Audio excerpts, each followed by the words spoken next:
it's Pastor Dan from Dexter Gospel Church with another Proverbs Practical. Thanks for watching. Solomon today gives us some advice about staying out of drama. We're in Proverbs 26, verse 17. It says, "He that passes by and meddles with strife belonging not to him is like one that takes a dog by the ears." Have you ever noticed that there are some people who are always in the middle of drama and trouble? Ironically, those are often the same people who say that they hate drama. But when two of their friends are arguing, or when one of their acquaintances is having trouble at work, or when there's some dispute even between complete strangers, they always seem to end up in the middle of it. Well, this says that when we're walking by and we see some dispute, some conflict, some strife, and it doesn't have anything to do with us personally, but we jump in anyway, we're like someone who grabs a dog by the ears. Well, what's that about? Well, first, remember that to them, dogs are not fluffy little poodle pets. Dogs are dangerous, unclean relatives of the wolf. They can really hurt you, and if you get an infection from the bite, they don't have antibiotics, you might well die. Even if the dog itself or the rest of its pack doesn't kill you. So the dogs that they're thinking of are not cuddly pets, they are dangerous wild animals. The thing is, as long as you have a dog by the ears, you're probably reasonably safe. You can control where its head goes, and that means you can control where its teeth goes, and its claws are bad, but they're not as dangerous as a cat's or many other animals. But how long can you hang on to those ears? Your grip is probably going to slip before that dog's fury wears off. This is not a pet, a tame puppy. This is a junkyard dog, and you just sneaked up and grabbed it by the ears. You are very likely to get hurt.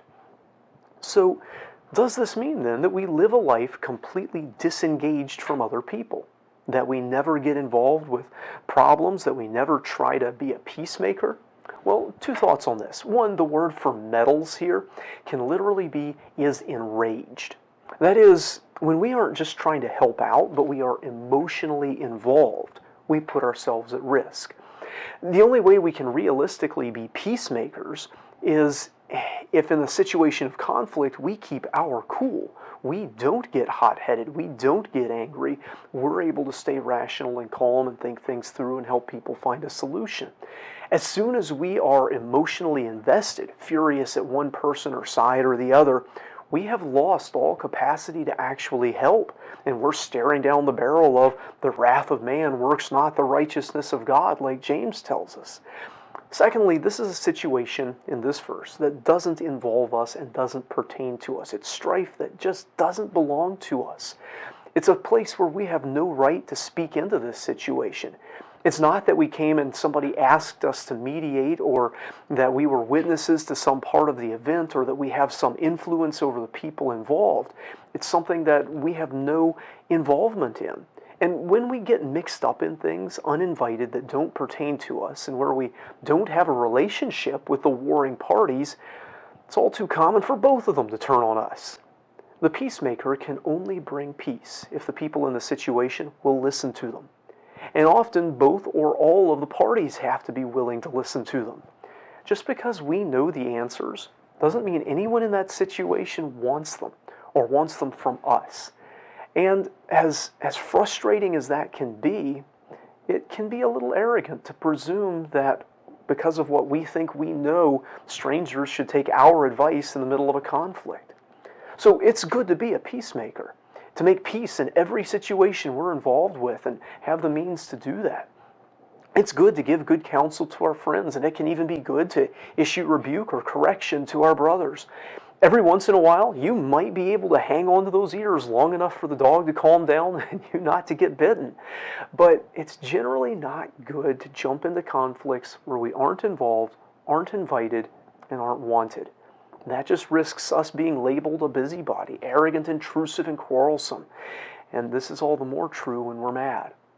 Speaking of which, beware of this, especially emotionally. Beware of getting sucked into situations where we don't really have any standing to speak, don't have any new information to offer, and it doesn't really belong to us. There's so many situations, and you can see this socially and politically often, where people want to get us stirred up and sucked in, where they want to make us think that we have to speak up, have to say something, have to do something, have to get into the fight on their side. There's many cases where troublemakers will stir people up with reports of evil that someone else is doing. And it's easy to get sucked into conflicts that have nothing to do with us, and to which we can add nothing but our outrage, since we have no first-hand knowledge or involvement or authority or relationship. So let's not get enraged by situations that we weren't there for and aren't involved in. Let's not wander by and jump into fights when we don't even know the people who are fighting. We have nothing to gain and everything to lose, and we can't hold on to the dog's ears forever. I hope this video is a help to you. If it is, give it a like. If you haven't already, subscribe to our channel for more content from the Scriptures. Until next time, I hope you stay well and stay out of strife that you can't really help resolve.